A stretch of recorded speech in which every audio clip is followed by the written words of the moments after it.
الحمد لله نحمده ونستعينه ونستغفره ونؤمن به ونتوكل عليه ونعوذ بالله من شرور أنفسنا ومن سيئات أعمالنا من يهده الله فلا مضل له ومن يضلله فلا هادي له ونشهد أن لا إله إلا الله وحده لا شريك له ونشهد أن سيدنا ومولانا محمدا عبده ورسوله صلی اللہ تعالی علیہ وعلى آلہ وصحبہ وبارک وسلم تسلیما کثیرا کثیرا۔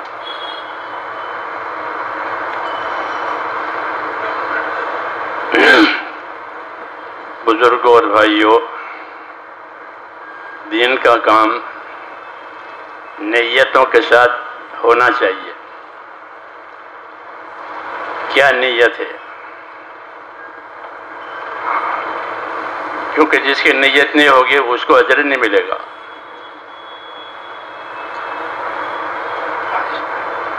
لا اجر لمن لا نیت له۔ تو پھر رواجی بات ہے، رواج ہوتے ہیں، اس لیے نیت کے ساتھ بات سننی ہے، نیت کے ساتھ بات سننی ہے۔ یہ کام کریں گے اور اللہ کو راضی رکھیں گے۔ وَرِضْوَانٌ مِّنَ اللَّهِ اکبر، اللہ کا راضی ہو جانا یہ سب سے بڑی بات ہے۔ کہ اللہ راضی ہو گیا تو پھر اور کیا چاہیے؟ کیوں کہ آسمان، زمین، جنت، جہنم سب اللہ کے ہاتھ میں ہے، کسی کے ہاتھ میں کچھ نہیں ہے، کسی کے ہاتھ میں کچھ نہیں ہے، سب فقیر ہیں اور دھوکے میں ہیں، دھوکے میں ہے۔ اور دھوکہ اس کو کہتے ہیں کہ جب وہ کھل جائے تو پچھتاوا ہو، اسے دھوکہ کہتے ہیں کہ مجھے دھوکہ ہو گیا، کہ 10 کا نوٹ دینا تھا میں نے 100 کا دے دیا، یا 100 کا دیا تھا 50 لینا بھول گیا، دھوکہ ہو گیا۔ تو جب سمجھ آئے گی تو پچھتاوا ہوگا۔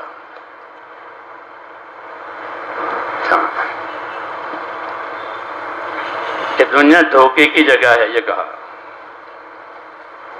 یہ آدمی دھوکہ کرتا ہے، اور جب دھوکہ کھلتا ہے تو پچھتائے گا۔ حدیث میں ہے کہ ہر آدمی موت کے وقت پچھتائے گا۔ پوچھا موت کے بعد اچھے لوگ کیوں پچھتائیں گے؟ برے تو پچھتائیں گے، اچھے کیوں پچھتائیں گے؟ کہ اچھے اس لیے پچھتائیں گے کہ ان کو یہ پچھتاوا ہوگا کہ میں نے زیادہ کیوں نہیں کیا، یہاں تو بہت ملتا تھا، یہاں تو بہت ملتا تھا، کیونکہ اللہ بہت دیتے ہیں۔ کتنا دیتے ہیں؟ بہت۔ تھوڑے کو زیادہ بنا کر دیتے ہیں، جیسے گوٹلی کو درخت بنا کر دیتے ہیں، وہ دانے کو پودا بنا کر دیتے ہیں۔ دانا ڈالا تھا پودا ہو گیا، یہی مثال ہے اللہ کے دینے کی۔ وَإِن تَكُ حَسَنَةً يُضَاعِفْهَا وَيُؤْتِ مِن لَّدُنْهُ أَجْرًا عَظِيمًا، کہ ایک بھی نیکی ہوگی تو اس کو بڑا چڑھا کر دیں گے، اس لیے اس کو پچھتاوا ہوگا کہ میں نے یہ کیوں نہیں کیا، اور خدا تایا تو اور ہوتا۔ اس لیے اس کو دھوکے کی جگہ کہا گیا ہے کہ یہاں کوئی دھوکہ نہ کھاوے۔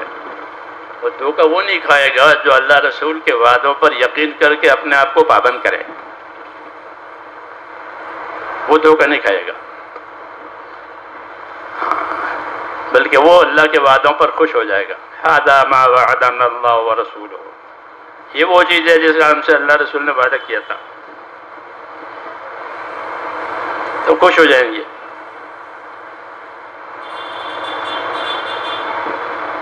اس لیے میرے دوستو، دنیا جو ہے اپنی ذمہ داریوں کے پورا کرنے کی جگہ ہے، صحیح بات یہی ہے۔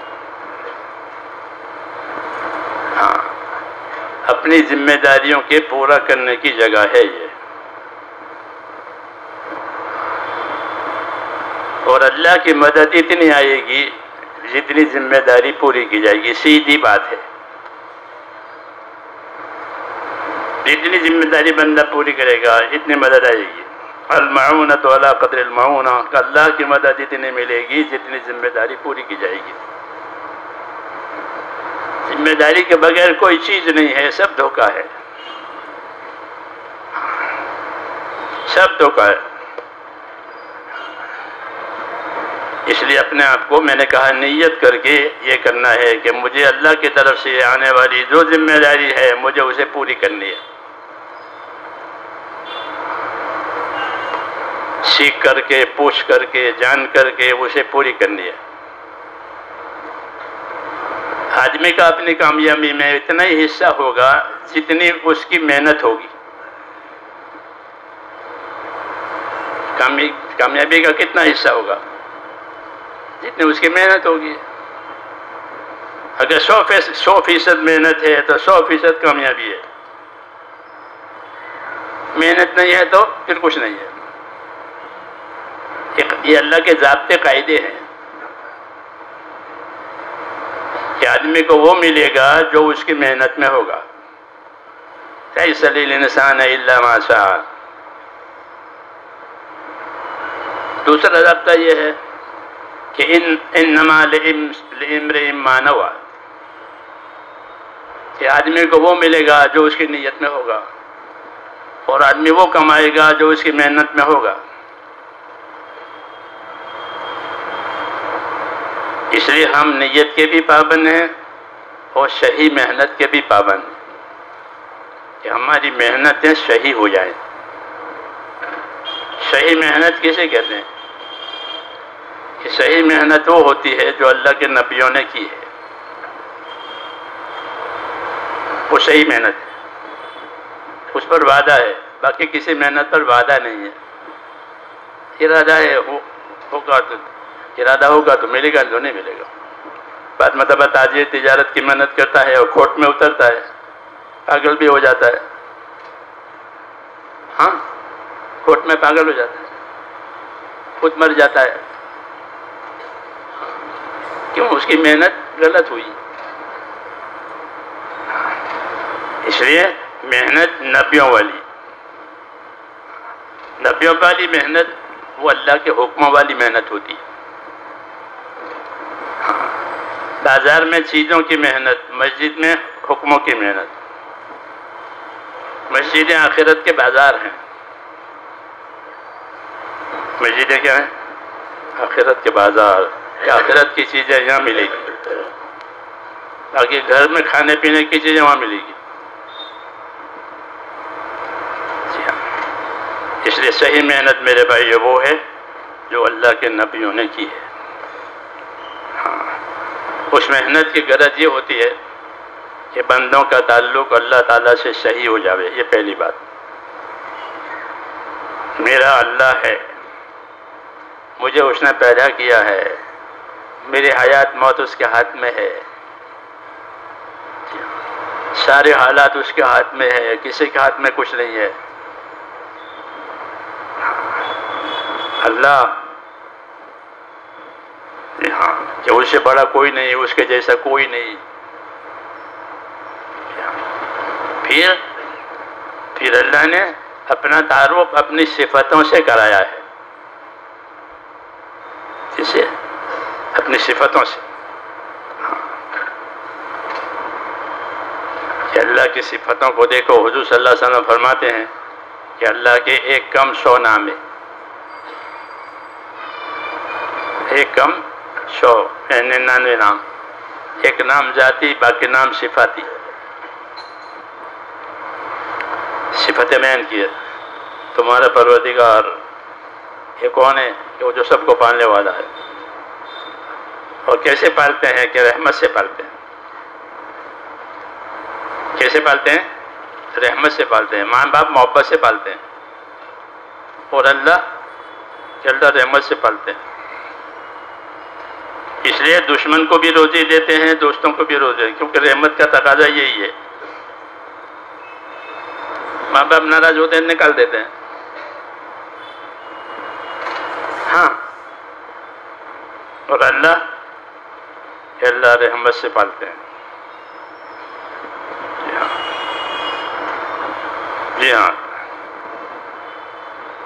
اس لیے اللہ کی رحمت سے فائدہ اٹھانے کے لیے دو چیزیں ہیں، ایک دنیا کے اسباب اور اللہ کے احکام.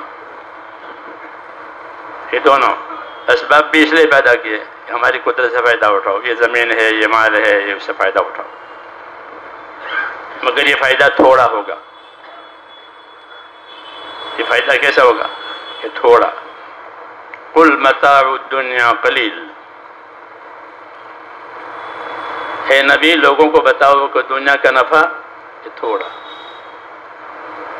ہاں، چاہے حاکم ہو، چاہے تاجر ہو، چاہے زمیندار ہو، اس کا نفع یہ تھوڑا. اور محنت زیادہ، محنت زیادہ اور نفع تھوڑا، وہ بھی غیر یقینی، پتہ بالکل بھی نہ ملے. جی ہاں، یہ کہا قل متاع الدنیا قلیل، دنیا کا نفع تھوڑا ہی ہے.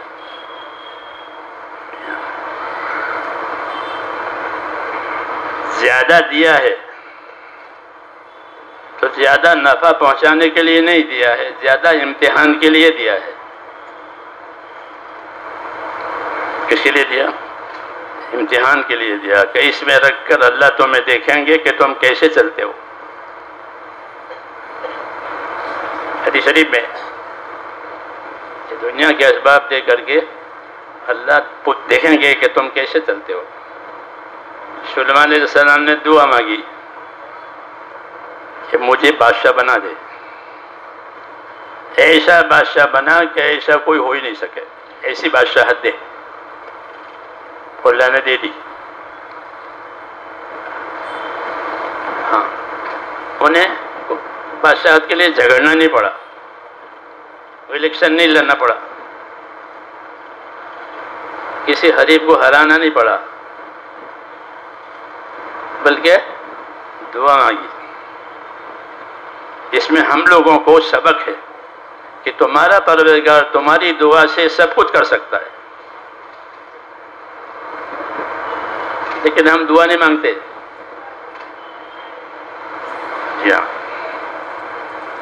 تو ان کی دعا قبول ہو گئی اور انہیں بادشاہت ملی، انسانوں پر، جناتوں پر، ہواؤں پر، پرندوں پر. پرندوں کی بولی جانتے تھے، جناتوں سے کام لیتے تھے. جی ہاں، دھات کے چشمے بہتے تھے ان کے لیے. وَأَلَنَّا لَهُ عَيْنَ الْقِطْرِ،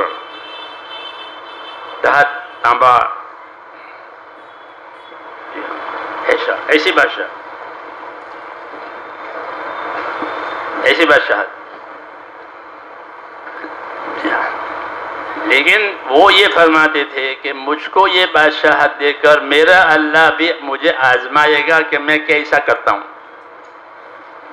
لِيَبْلُوَنِي أَأَشْكُرُ أَمْ أَكْفُرُ، کہ میں اس کا شکر گزار بندہ بنتا ہوں یا ناشکر بنتا ہوں.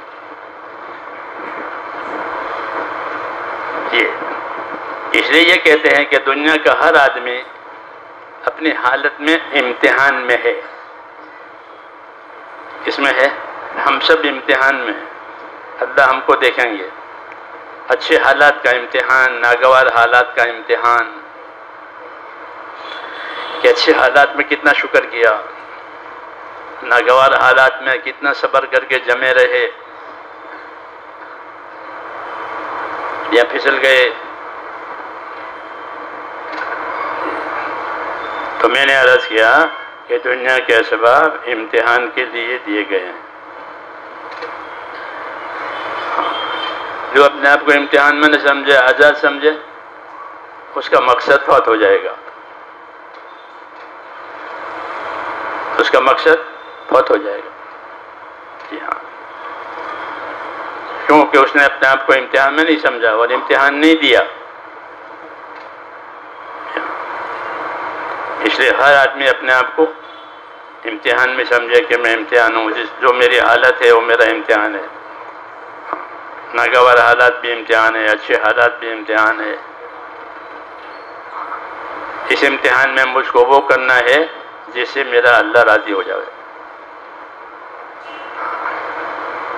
جی ہاں، کہ حالات اصل نہیں ہے، اللہ کا راضی ہونا اصل ہے۔ حالات تو بدل جائیں گے، اس حال میں جو کیا ہے وہ باقی رہے گا۔ حالات بدل جائیں، بچپنا بدل گیا، جوانی آئی، جوانی بدل گئی، پھر سب بڑھاپا آیا، پوری زندگی ایسی ہے کہ حالات بدلتے رہیں گے، اور ان حالات میں جو عمل کیا ہے وہ باقی رہے گا۔ اس لیے ہم کو پابند کیا ہے اللہ نے اپنے حکموں کا، ایمان دیا تاکہ ایمان کے تقاضے پورے کریں۔ ایمان دیا ہے لا الہ الا اللہ محمد رسول اللہ، یہ ایمان کا کلمہ ہے۔ کہ ایمان کا کیا تقاضا ہے؟ ایمان کا کیا تقاضا ہے؟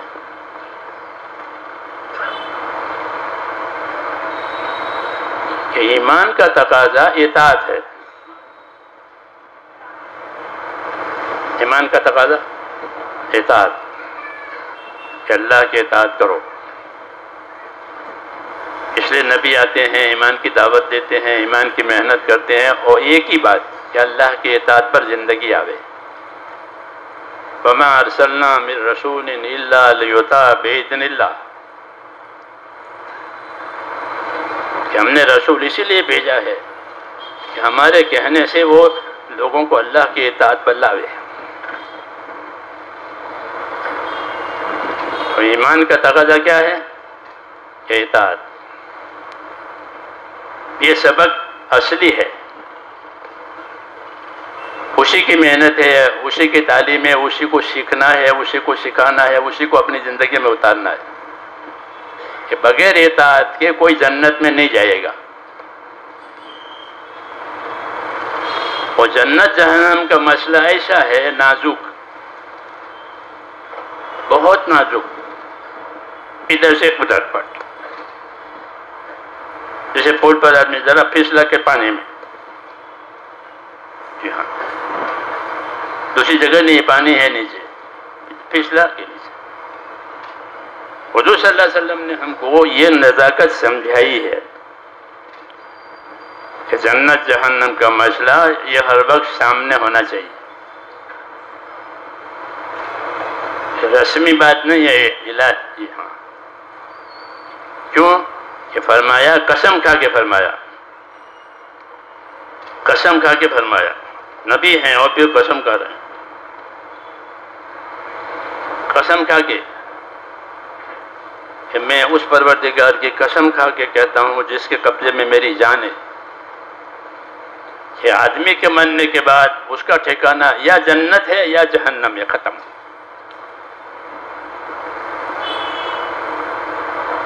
بس کوئی تیسری جگہ وہ نہیں ہے، ایسا نازک مسئلہ ہے، اور موت کا کوئی بھروسہ نہیں ہے۔ جی ہاں، الموت جاتی بغتتاً، موت کیسے آئے گی؟ وہ تو اچانک آئے گی، اچانک آئے گی، ہر ایک کی موت اچانک۔ ابھی ہم بیٹھے رہے، باتیں کر رہے تھے، ہمارے ساتھ چائے پیتے تو کرتے ہیں لوگ، بعد میں لوگ باتیں، وہ اسی وجہ سے۔ حضور صلی اللہ علیہ وسلم میرے دوستو یہ نزاکت سمجھائیے کہ اطاعت کے بغیر جنت میں کوئی نہیں جائے گا۔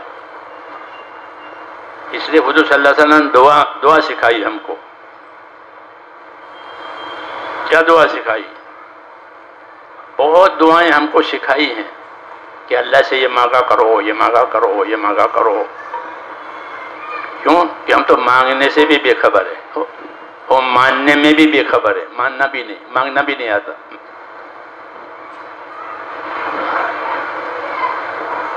رسول صلی اللہ علیہ وسلم اپنی دعوت میں بھی نبی ہیں، اپنی دعا میں بھی نبی ہیں۔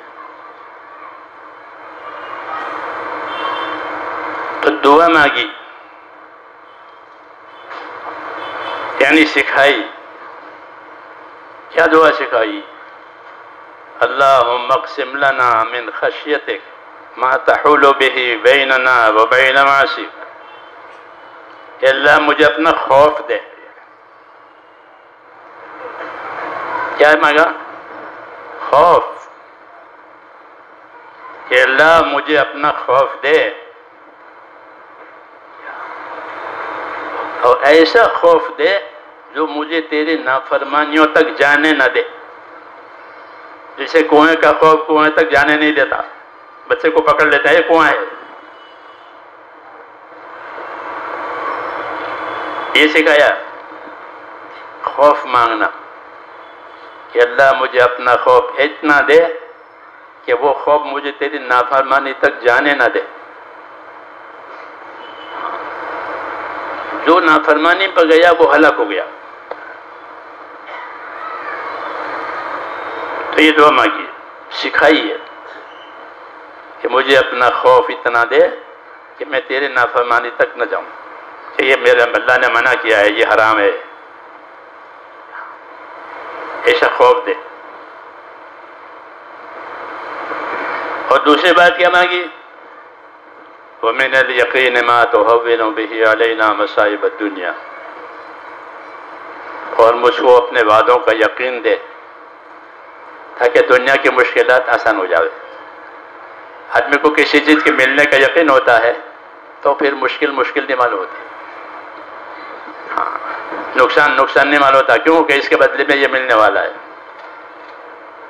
ہوتا ہے نا دنیا میں۔ سب آدمی کو اللہ سے ملنے کا یقین ہوتا ہے کہ مجھے فلاں چیز اللہ سے ملے گی، اور ملے گی، تکلیف کے بعد وہ تکلیف آسان ہو گئی۔ اس کو یوں کہیں کہ آپ کو ہم نوکری دیں گے، رات کی بھی ہے دن کی بھی ہے، دن کی کرو گے تو 50,000، رات کی کرو گے تو 1,00,000، کون سی لیں گے؟ کون سی لیں گے؟ رات والی۔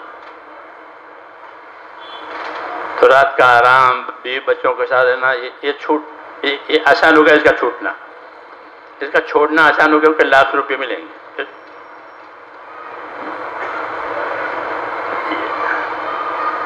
تو جب اللہ سے کسی چیز کے ملنے کی امید ہوتی ہے تو پھر اللہ کے راستے کی مشکلات آسان ہو جاتی ہیں، اور جب اس کا یقین نہیں ہوتا تو اللہ کے راستے کی مشکلات، اللہ کے مشکلات سے وہ گھبرا جاتا ہے۔ اور ملنے کا امید ہو تو، یقین ہو تو، کہ کوئی بات نہیں، اللہ تعالیٰ اس کے پیچھے مجھے یہ دینے ہی والے ہیں۔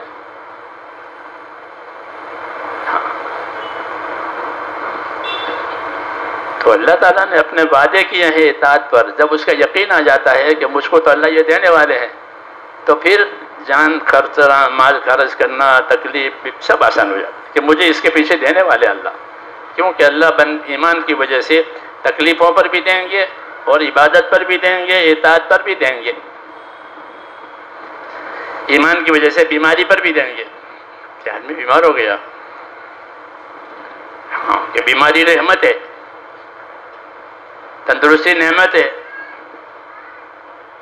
تندرستی کیا ہے؟ نعمت ہے، انعام ہے اللہ کا۔ اور بیماری کیا ہے؟ یہ بیماری رحمت ہے۔ حضور صحابہ نے پوچھا، یا رسول اللہ یہ بیماری کیا چیز ہے، اس کا کیا نفع ہے؟ قال الکفارات، یہ بیماری کیا ہے؟ کہ تمہارے گناہوں کے مٹنے کا ذریعہ ہے، یہ بیماری تمہارے گناہ مٹ جائیں گے، جیسے صابن سے میل نکل جاتا ہے، کپڑے کا ہو، بدن کا ہو، کسی، تو بیماری سے کیا ہوگا؟ کہ تمہارے گناہ مٹ جائیں گے۔ یہ بات تو چونکہ آپ کی بات پر یقین تھا، تو ابی بن کعب نے اللہ سے یہ دعا مانگی، مگر آپ لوگ مت مانگنا کہ یا اللہ میں سدا بخار میں رہوں۔ کس میں؟ سدا بخار میں رہوں، اور مجھے ایسا بخار میں رکھ کہ نہ میری نماز فوت ہو، نہ میرا عمرہ فوت ہو، نہ میرا حج فوت ہو، نہ میرا اللہ کے راستے میں جانے کا فوت ہو، مگر رہوں بیمار۔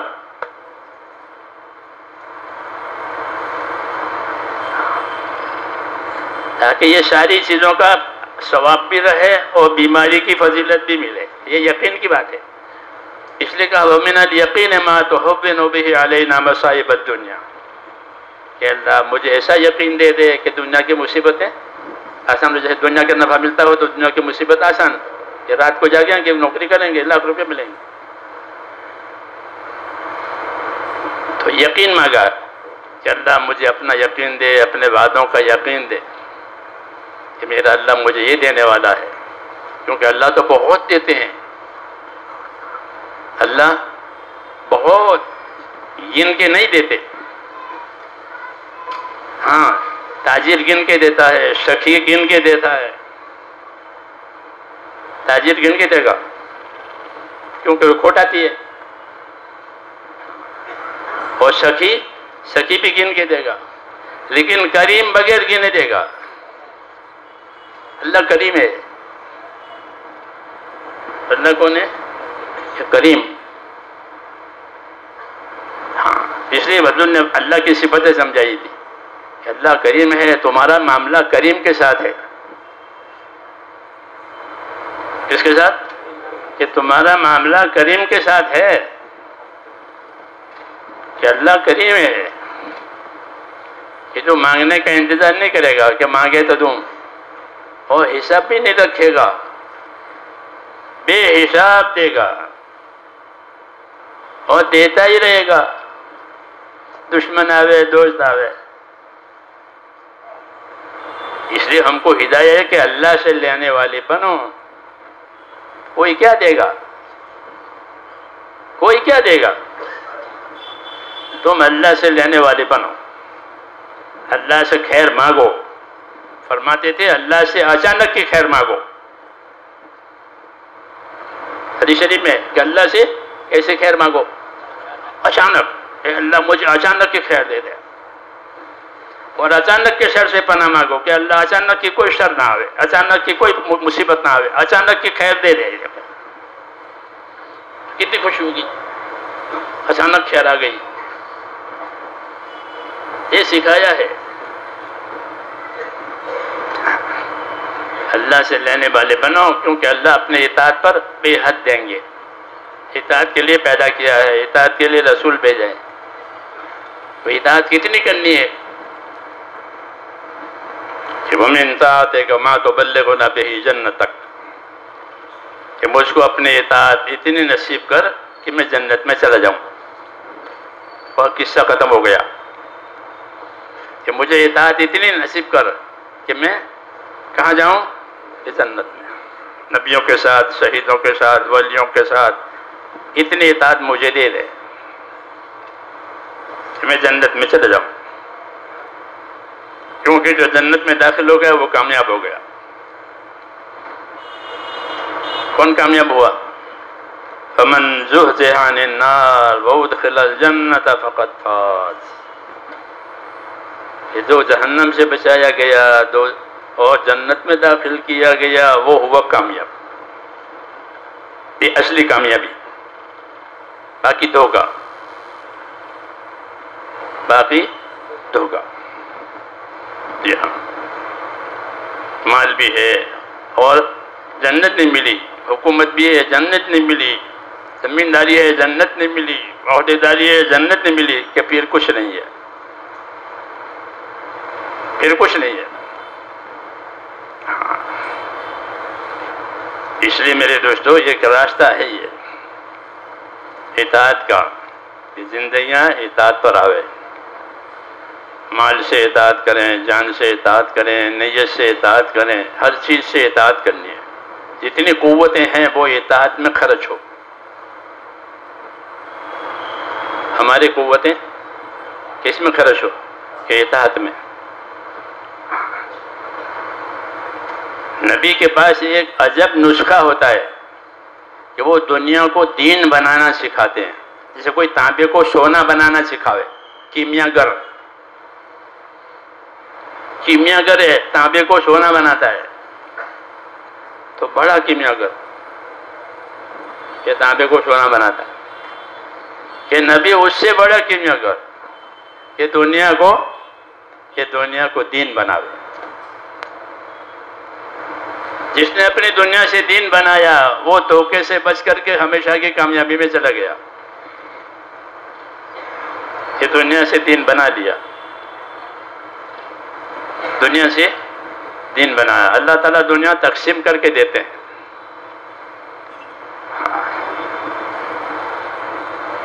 کیسے دیتے ہیں؟ تقسیم کر کے دیتے ہیں، عمریں تقسیم کر کے دیتے ہیں، اس کو اتنی عمر ملے گی، اس کو اتنی عمر ملے گی، اس کو اتنی روزی ملے گی، اس لیے تفاوت رہتا ہے۔ کیا رہتا ہے؟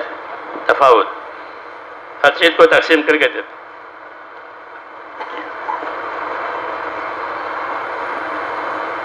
وہ دیتے ہیں اس لیے کہ یہ اپنی دنیا سے دین بناوے۔ تو دنیا سے دین بنانے کا کیا نسخہ ہے؟ کہ بھئی سونا بنانے کا نسخہ سکھاؤ، سونا بن جائے گا، بن جاتا ہے۔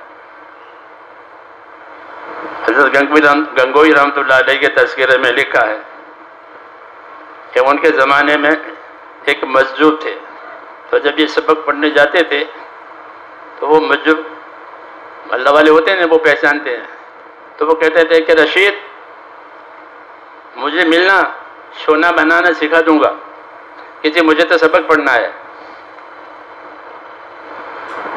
مجھے تو سبق پڑھنا ہے، چھٹی نہیں ہے، کہ جمعہ کو دیکھنا، کہ اچھی بات، اب جمعہ آیا تو بھول گئے، نہیں گئے، تم آئے نہیں کہ میں تو بھول گیا۔ ہاں، وہ سچ مچ سونا بنانا جانتے تھے، جی ہاں، پتہ نہیں کیسے بناتے تھے، ہاں، تو وہ سچ مچ کچھ جڑیاں بوٹیاں وہ جانتے تھے کہ تم میرے پاس آؤ میں بناؤں گا۔ وہ گئے ہی نہیں، کہ ہمیں سونا نہیں بنانا ہے، ہمیں تو دنیا سے دین بنانا ہے، کہ مجھے تو سبق پڑھنا ہے، مجھے تو سبق پڑھنا ہے، میرے پاس وقت نہیں ہے۔ تو سونا بناتے ہیں لوگ، ہم کو دنیا سے دین بنانا سکھایا کہ اپنی دنیا سے دین بناؤ، تمہاری تجارت دین، تمہاری زراعت دین، تمہاری مزدوری دین، تمہاری عہدیداری دین، تمہاری بیماری دین، تمہاری تندرستی دین، یہاں سب چیزیں دین بن جائے گی، وہ سب طرح سے انعامات آئیں گے۔ تجارت کو انعام ملا، کیوں؟ تجارت کو دین بنایا۔ زمینداری کا انعام ملا، زمینداری کا انعام ملا کیونکہ زمینداری کو دین بنایا۔ عہدیداری کا انعام آیا کیونکہ عہدیداری کو دین بنایا۔ مزدور تھا، مزدور کلی، کہ مزدوری کا انعام ملا کیونکہ مزدوری کو دین بنایا۔ مولانا محمد یوسف صاحب رحمۃ اللہ علیہ فرماتے تھے کہ ہمارے دین میں ہر شعبے کے فضائل ہیں، ہر شعبے کے مسائل ہیں، ہر شعبے کے فضائل، ہر شعبے کے مسائل۔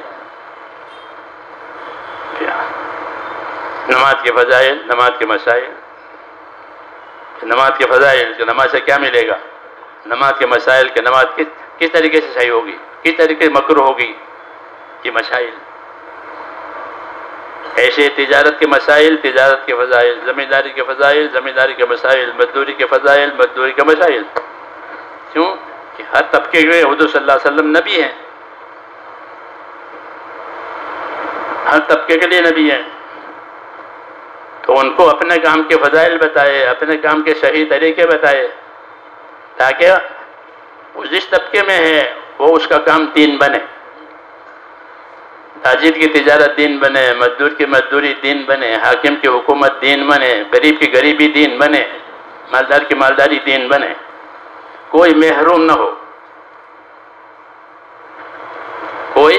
کوئی محروم نہ ہو۔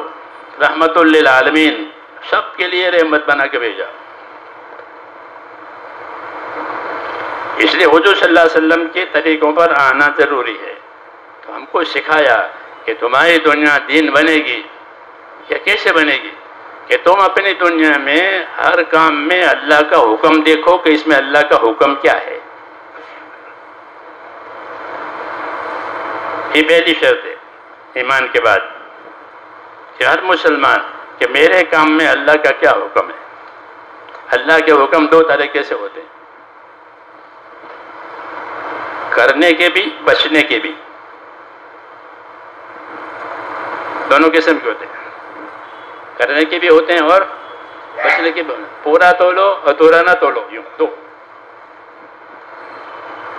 ہر کام میں اللہ کے احکام دو طریقے سے ہوتے ہیں، امتثالی امتناعی اس کو کہتے ہیں۔ حکم بجا لانے کے بھی ہوتے ہیں، حکم بچنے کے بھی ہوتے ہیں۔ کہ ان کو دیکھو کہ بچنے کا کیا حکم ہے اور کرنے کا کیا حکم ہے۔ جیسے سڑک پر ہے نہیں، دو لائن ہیں، ایک بچنے کے لیے ایک اپنے جانے کے لیے۔ روزانہ دیکھتے ہیں کہ بھئی یہ لال بتی ہے کہ بچنے کے لیے، اور یہ ہری بتی ہو گئی کہ یہ جانے کے لیے۔ دین بنانے کے لیے میرے دوستو اللہ کا حکم جاننا ضروری ہے۔ جو اللہ کا حکم نہ جانے، رسمی رواجی طور پر کرے تو وہ دین نہیں بنے گا، اس کی کوشش بیکار جائے گی، اور موت پر اس کو اپنا نقصان نظر آئے گا۔ اس لیے پہلی ذمہ داری کہ زندگی اللہ کا کیا حکم ہے وہ دیکھو۔ نبی حکموں کے ساتھ آیا ہے، حکموں کی تبلیغ کی ہے، اس کو علم کہتے ہیں کہ دین کا علم لو، دین کا علم لو، دین کا علم سیکھو۔ جیسے آپ دنیا کی ضرورتوں کے لیے دنیا کا علم سیکھتے ہو، کوئی سرکاری کام آ گیا، کورٹ کچہری کا کام آ گیا تو بھائی وکیل کے پاس چلو، وکیل کے پاس جاتے ہیں۔ تندرستی بیماری کا کام آیا تو کہ ڈاکٹر سے پوچھو، بلڈنگ بنانی ہے کہ بلڈر کے پاس جاؤ، کیوں کہ ان کو معلوم ہے، ہم کو معلوم نہیں ہے۔ سب چیزیں سب کے پاس نہیں ہوتی۔ کہ دین سیکھنے کے لیے کہ دینداروں کے پاس جاؤ، علم والوں کے پاس جاؤ اور اللہ کا حکم معلوم کرو، تاکہ تمہاری دنیا دین بنے۔ تو یہ پہلی بات ہے دنیا کو دین بنانے کے لیے کہ ہر کام میں حکم، اسباب بھی دیتے ہیں، احکام بھی دیتے ہیں۔ کیا دیتے ہیں؟ آنکھیں بھی دی ہیں، آنکھوں کے حکم بھی دیے ہیں، کان دیے ہیں، کانوں کے حکم بھی دیے ہیں۔ ہر چیز اسباب کے ساتھ احکام۔ دنیا میں بھی یہ دستور ہے کہ آپ کو کوئی کام کرنا ہے لائسنس لو، کہ بندوق لینی ہے کہ ہاں، مگر کیسے لو؟ لائسنس سے لو۔ تجارت کرو کہ لائسنس سے، اس کو حکم کہتے ہیں کہ ہمارا یہ کام حکومت کے حکم کے تحت میں ہے۔ ہاں، اور غلط طریقے سے بندوق رکھی ہے تو چاہے خرید کے لایا جائے تو ابھی گناہ۔ یہ بندوق لایا، لائسنس ہے، بغیر لائسنس کے بندوق اپنے مال سے خریدی ہے تو بھی گناہ، یہ حکم توڑا ہے۔ یہ قانون ہے کہ اللہ بھی کہے کہ ہمارا حکم پہلے حکم دیکھو کہ اللہ نے اس میں کیا حکم ہے۔ کھانا ہو، پینا ہو، پہننا ہو، اڑنا ہو، ہر کام اس میں اللہ کے حکم ہے۔ اور حکم پر کیا ملے گا اس کے وعدے ہیں۔ خالی حکومت پر تابعداری نہیں، دنیا کی حکومتیں تو فقط تابعداری کراتی ہے، اللہ تابعداری بھی کرائے گا اور انعام بھی دے گا۔ تاجر کو تجارت کا حکم پورا کرنے سے انعام ملیں گے، زمیندار کو زمینداری کا حکم پورا کرنے سے انعام ملیں گے، مزدور کو مزدوری کا حکم پورا کرنے سے انعام ملیں گے۔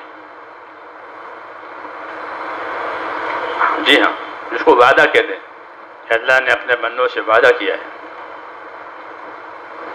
اس لیے زندگی حکموں پر لانی ہے۔ دنیا کو دین بنانے کی پہلی شرط یہ ہے کہ تبلیغ جو ہے نا وہ دین سمجھنے کے لیے ہے، تقریر کرنے کے لیے نہیں ہے۔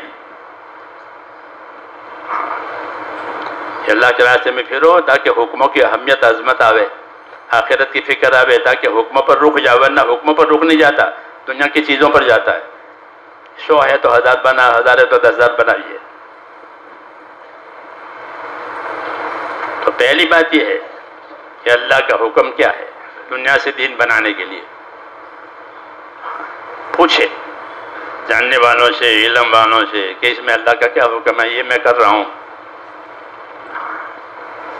دوسرا کہ اس حکم کے پورا کرنے کا طریقہ کیا ہے، اس حکم کے پورا کرنے کا طریقہ کیا ہے، وہ طریقہ نبی بتائے گا۔ حکم خدا دے گا، طریقہ نبی بتائے گا۔ نماز کا حکم اللہ نے دیا ہے آسمان سے، اور نماز پڑھنے کا طریقہ آپ نے بتایا کہ ایسی نماز پڑھنا جیسے میں پڑھتا ہوں۔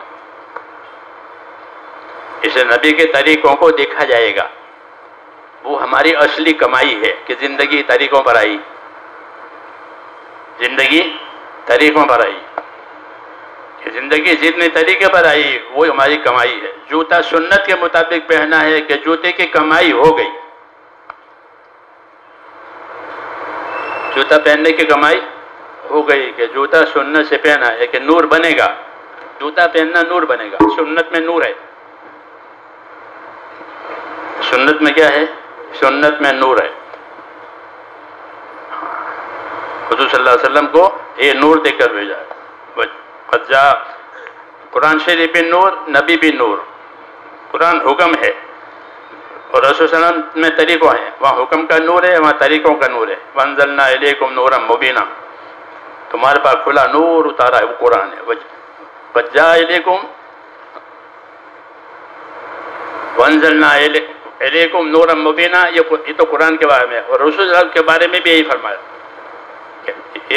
کہ نبی کو ہم نے یہ نورانی طریقہ دے کر بھیجا ہے، کہ نبی کے طریقوں میں نور ہے۔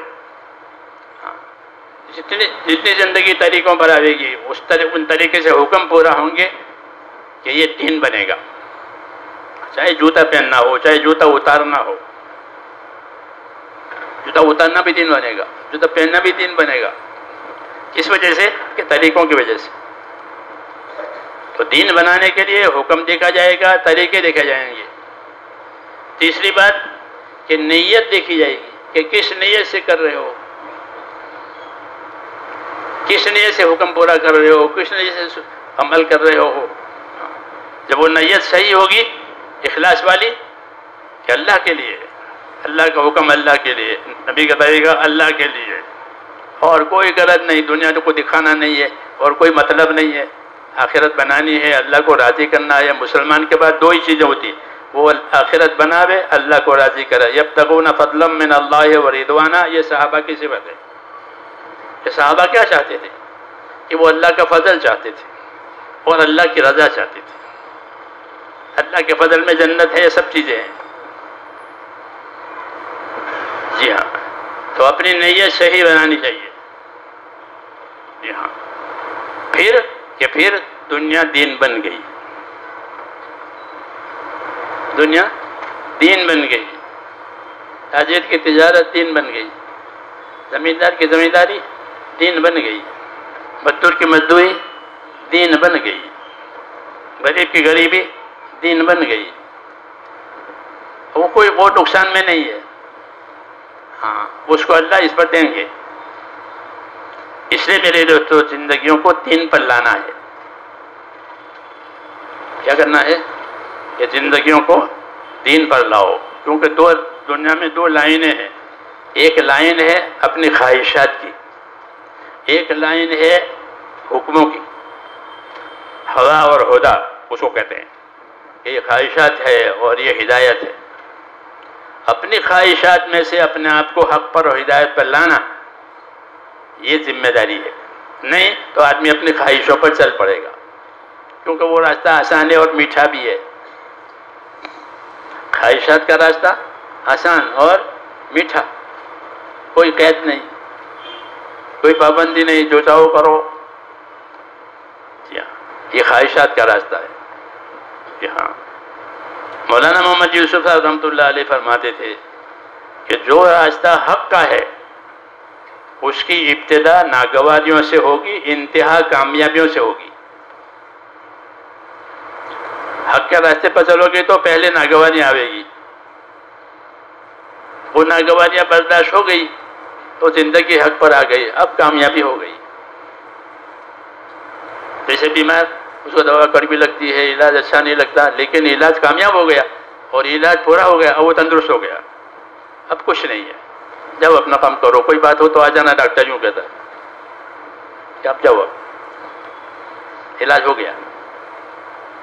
تو یہ بات ہے. تو فرمایا کہ حق کا جو راستہ ہے اس کی ابتدا ناگواریوں سے ہے، انتہا کامیابیوں سے ہے. اسے ناگواریاں برداشت کرنی ہے تاکہ زندگی میں دین آوے، محنت کرنی ہے، تکلیف برداشت کرنی ہے. کس کے لیے؟ کہ دین کے لیے. پھر زندگی میں دین آ جائے گا. ہاں جی، دین سے تعلق ہو جائے گا. جنت کے راستے میں ناگواریاں ہیں، دوزخ کے راستے میں خواہشات ہے. حدیثوں میں ہے خواہشات کی دوزخ کا راستہ، اور جنت کا راستہ کہ ناگواریوں کا راستہ. یہ تھوڑی ناگواری آئے گی. آدمی روزہ رکھتا ہے تو ناگواری ہوتی، نماز پڑھے ناگوار لگتا ہے، اچھا نہیں لگتا، نفس پر بوجھ پڑتا ہے. جی ہاں، کیونکہ حق کڑوا ہوتا ہے، باطل میٹھا ہوتا ہے. حق کیسا ہوتا ہے؟ کڑوا، اور باطل یا میٹھا. حق بھاری ہوتا ہے، باطل ہلکا ہوتا ہے. صحابہ کے مواعظ میں یہ لکھا ہوا ہے کہ حق بھاری ہوتا ہے. عشاء کی نماز بھاری لگتی ہے، فجر کی نماز بھاری لگتی ہے، لیکن ثواب عشاء اور فجر میں زیادہ ہے. یعنی حدیثوں میں کہ جو عشاء جماعت سے پڑھے اور پھر فجر بھی جماعت سے پڑھے تو اس کو کیا ملے گا؟ کہ ساری رات عبادت میں کھڑا رہا، ایسا ثواب ملے گا. یہ دونوں نمازیں بھاری ہیں ایمان کی کمزوری کی وجہ سے. منافقین کو یہ نماز بھاری لگتی تھی، کیونکہ ان میں ایمان ہی نہیں ہے، دکھاوے کے لیے پڑھتے تھے تو بھاری لگتی تھی. تو حق بھاری ہوتا ہے. تبلیغ کا اور دین کی باتوں کا بھاری ہونا یہ اس کی حق ہونے کی علامت ہے. اگر اس کی بھاری ہونے کی وجہ سے پھسل گئے تو پھر باطل کے راستے میں چلا جائے گا. جی ہاں، کہ حق کڑوا ہوتا ہے. کیسا ہوتا ہے؟ کڑوا. جی ہاں، اور باطل کیا؟ میٹھا. سود کھانا میٹھا، صدقہ کرنا کڑوا. صدقہ کرنا کڑوا لگتا ہے اور سود کھانا سود کھار کو میٹھا لگتا ہے. جی ہاں، یہ باطل ہے، یہ حق ہے. ہاں، یہ باطل ہے سود. یہ سود کھانے والے پر لعنت ہوگی اور صدقہ کرنے والے پر رحمت ہوگی، اس کی بلائیں دور ہوگی، اس کے گناہ معاف ہو جائیں گے. کہ قیامت میں ہر آدمی اپنے صدقے کے سائے میں ہوگا. فرمایا قبر میں تپش ہوگی. کیا ہوگی؟ جیسے گرمی کے زمانے میں یہ ریتی سیمنٹ کے مکانوں میں تپش ہوتی ہے، تو پھر کیا کرتے ہیں؟ کیا کرتے ہیں؟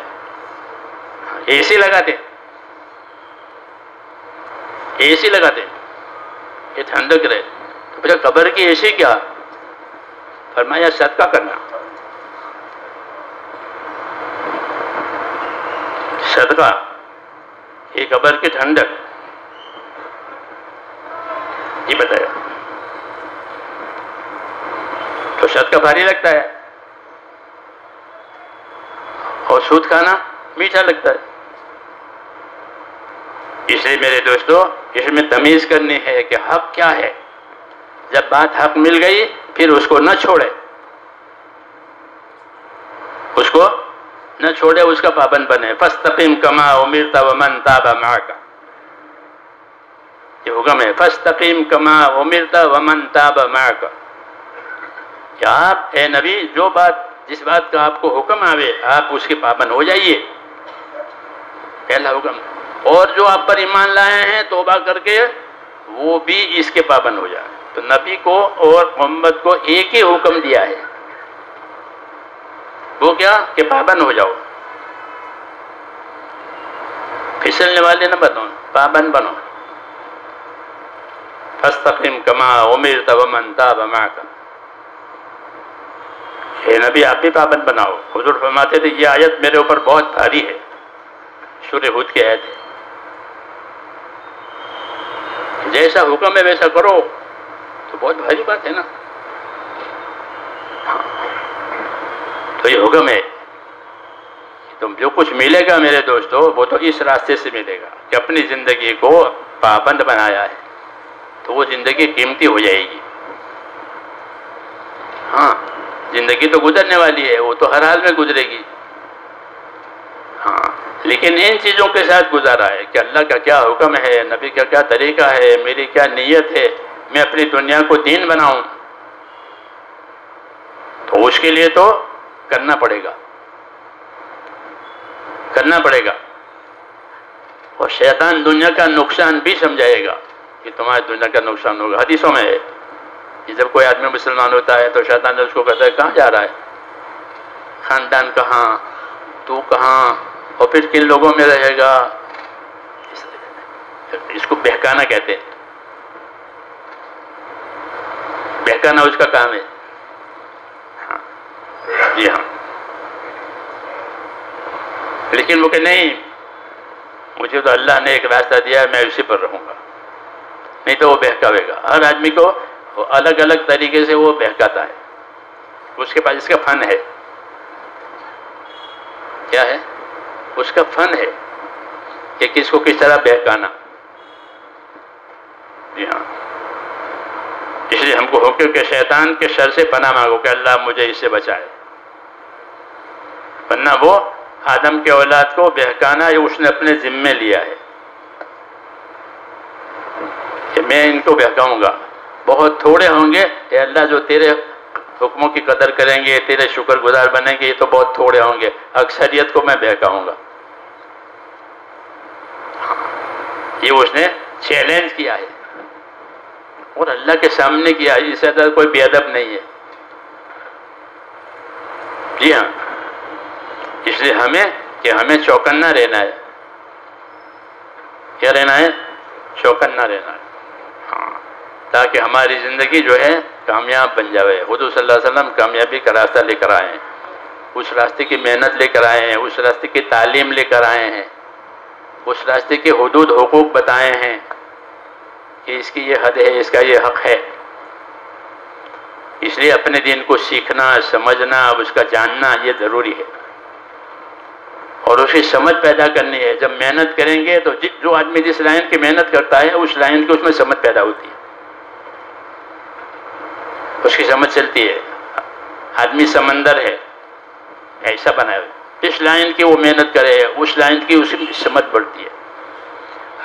اگر شر کی محنت کرے تو اس کو شر کے اتنے طریقے یاد ہو جاتے ہیں کہ ہاں. اور خیر کی محنت کرے تو کہ اس کو خیر کے اتنے طریقے سمجھ میں آتے ہیں کہ جس کی کوئی حد نہیں، اور اللہ کے خزانوں سے فائدہ اٹھانے والا ہوتا ہے. اس لیے اپنی صلاحیتوں کو حق پر لگانا ہے. کس پر؟ حق پر لگانے کا. ہماری صلاحیتیں حق پر لگے. نبی یہی چاہتے ہیں کہ اپنی صلاحیتوں کو حق پر لگاؤ. وہ نہیں کہتے کہ دنیا چھوڑو، بچے چھوڑو، بیوی چھوڑو، ماں چھوڑو. یہ مقصد نہیں ہے. ہاں اس لیے اس کام کو سمجھنے کی ضرورت ہے. دعوت و تبلیغ اس کو سمجھنے کی ضرورت ہے. جو بغیر سمجھے کرے گا وہ بغیر سمجھے چھوڑ بھی دے گا. ہاں اس لیے کر کے بیٹھ جاتے ہیں. کیوں کہ بغیر سمجھے چلے تھے، بغیر سمجھے بیٹھ گئے، کیا گیا کیا آیا کچھ نہیں. یہ ہوتا ہے. وہ جو سمجھ کے کرے گا وہ کیسے چھوڑے گا؟ وہ جانتا ہے کیا نفع ہے، کیا نقصان ہے، کیا نتیجہ آئے گا، وہ کیسے چھوڑے گا وہ؟ اس لیے دین کی سمجھ پیدا کرنا ضروری ہے. دین کا کام کرنے سے اور دین کی محنت کرنے سے دین کی سمجھ ملے گی. قاعدہ ہے کہ جس لائن کی محنت کرو گے اس لائن کی سمجھ ملے گی. گناہ کی محنت کرے گا تو گناہ کی سمجھ بڑھے گی، اس گناہوں کے بہت طریقے یاد ہو جائیں گے. ہاں صلاحیتیں ہیں. نبی کی دعوت کا یہ مقصد ہے کہ ایک ایک مسلمان اپنی صلاحیت کو دین پر لگاوے. تاکہ آخرت خراب نہ ہو. ان کو اللہ آخرت دیں گے ہمیشہ کے لیے آباد کر کے، اور دنیا دیں گے برکتوں کے ساتھ.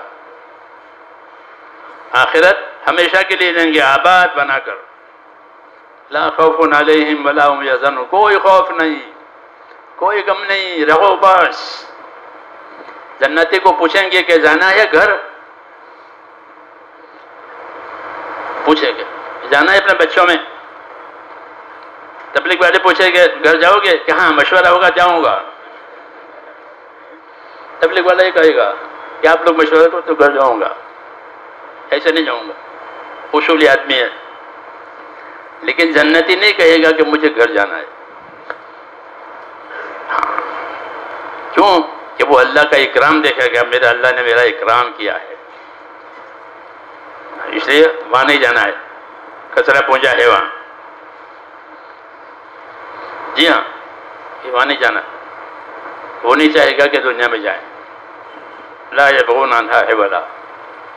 جنتی جنت میں پہنچ گیا کہ ہم نہیں جانا ہے، اور یہاں رہیں گے آپ کے پاس، اللہ کے پاس. جی ہاں، جنت. حضور صلی اللہ علیہ وسلم فرماتے ہیں اللہ سے جنت مانگو. جب مسلمان اللہ سے جنت مانگتا ہے تو جنت اللہ سے کہتی ہے کہ اللہ یہ مجھے مانگ رہا ہے، اس کو دے دیجئے نا مجھے.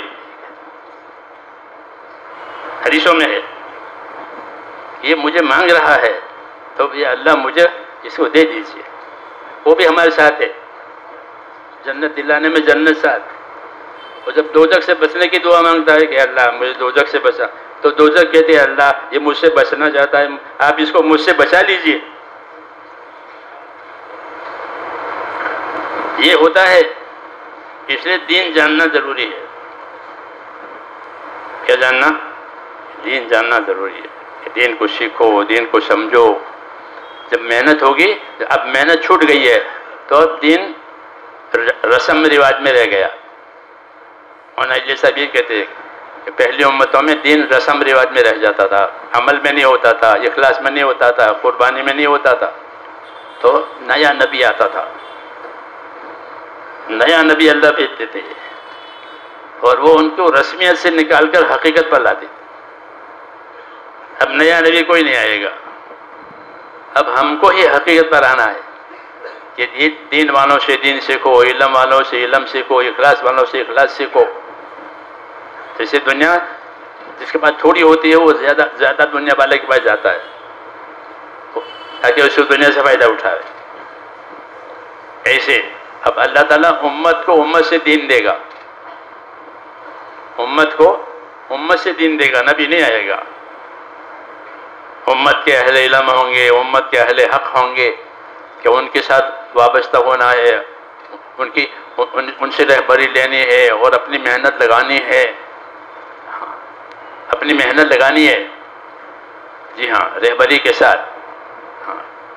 جو رہبری حق ہمارے بڑے ہم کو دیتے ہیں ان کی رہبری پہ رہنا ہے. ہاں، اور محنت کرنی ہے. تو پھر کہ اللہ پھر برکات دے گا، کام کی برکاتیں ظاہر ہوگی. ہاں، اور برکت دے کر دنیا کے مسئلے کو اللہ آسان کرے گا. برکتوں کا یہ اثر ہو جاتا، برکت ہو جاتی ہے مسئلہ آسان ہو جاتا ہے. برکت اٹھ جاتی ہے تو الجھنیں کھڑی ہوتی ہے. دنیا تو بہت ملتی ہے الجھنوں کے ساتھ، الجھنوں کے ساتھ ہوتی ہے. ہاں، وہ جب راضی ہو کر دیتے ہیں تو برکتوں کے ساتھ دیتے ہیں تو دنیا بھی بنتی ہے، آخرت بھی بنتی ہے. جی ہاں، اس لیے میرے بھائیوں زندگیوں کو دین پر لانا ہے. اور اس کے لیے محنت کرنی ہے، نقل و حرکت کرنی ہے، اس کی فضیلتیں یاد کرنی ہے کہ مجھے اللہ کیا دینے والا ہے اور عمل نہ کرنے پر کیا سزا ہونے والی ہے. سزائیں بھی بہت سخت ہے، سزائیں کہ بہت سخت سزائیں. اللہ بچاوے. دنیا کی سزائیں بھی سخت ہوتی ہے، آخرت کی اس سے بھی زیادہ.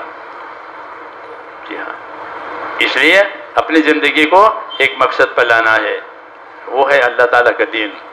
ہر کام میں پہلے محنت ہوتی ہے، پھر مقصد حاصل ہوتا ہے. محنت نہیں ہوتی تو مقصد حاصل نہیں ہوتا.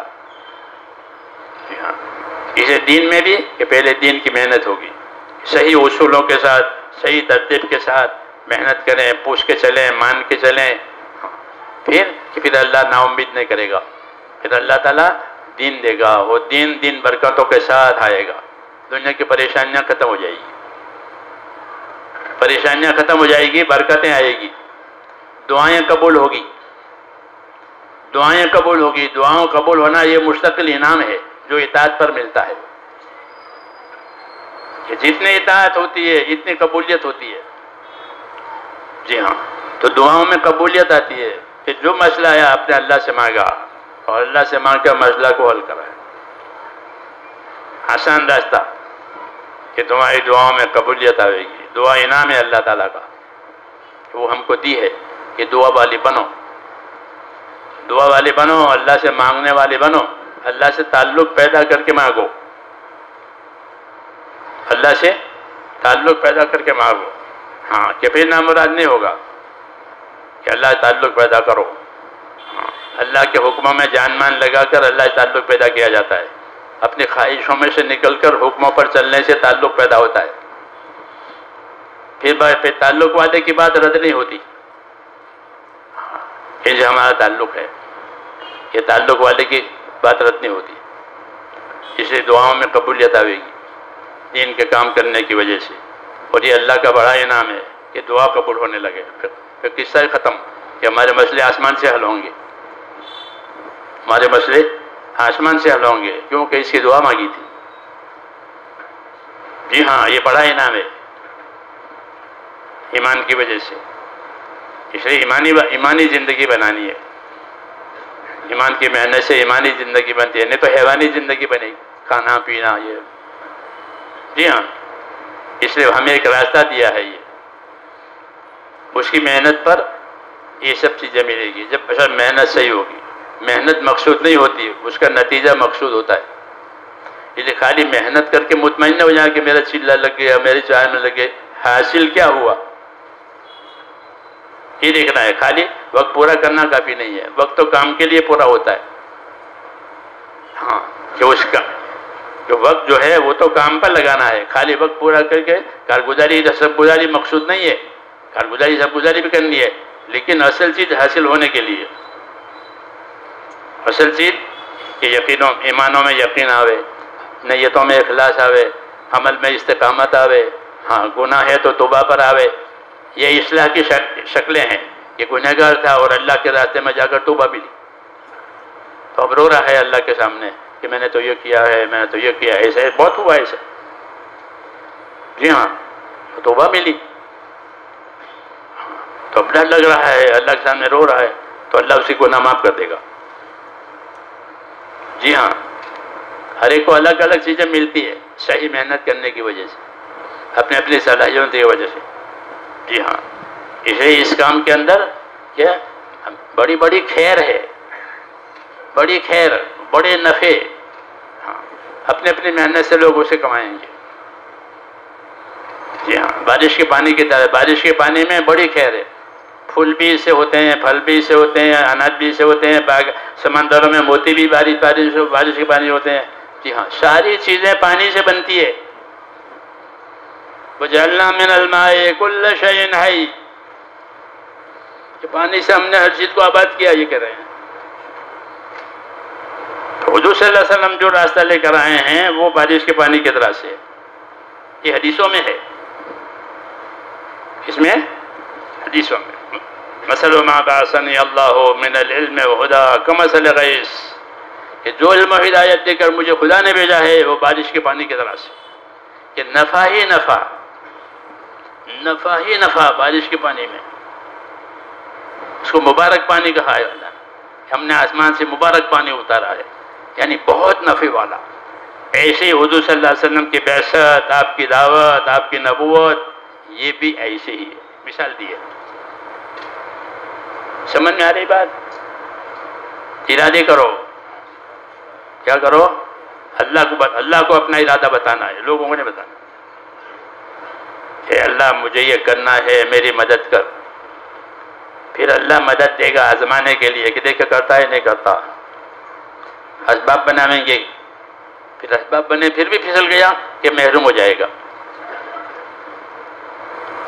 کہ اس کو دیا تھا پھر بھی نہیں کیا، مشرکین مکہ محروم ہوئے،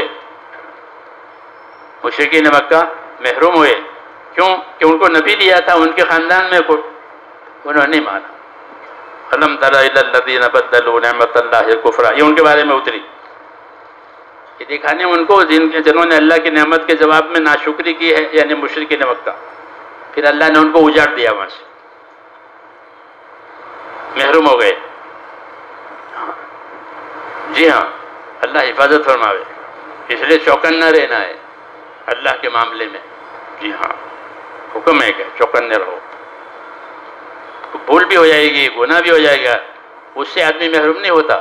جی ہاں، گناہ معاف ہو جائیں گے، معافی مانگیں گے تو توبہ قبول کریں گے، وہ خوش ہو جائیں گے توبہ سے۔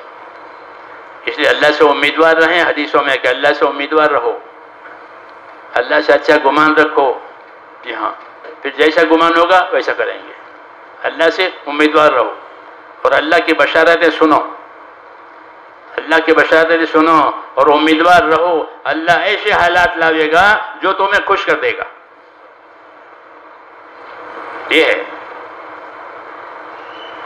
تیار ہیں اس کے لیے؟ اللہ مجھے بھی توفیق دے، آپ کو توفیق دے۔ اب جو جو تقاضے آپ کے سامنے رکھے جائیں گے اسے اوڑھ لو۔ جان مال کی جو امانت ہے وہ اس کے لیے ہے، پہلے نمبر میں دین کے لیے جان مال دیا ہے، دوسرے نمبر میں اپنی ضرورت کے لیے دیا ہے۔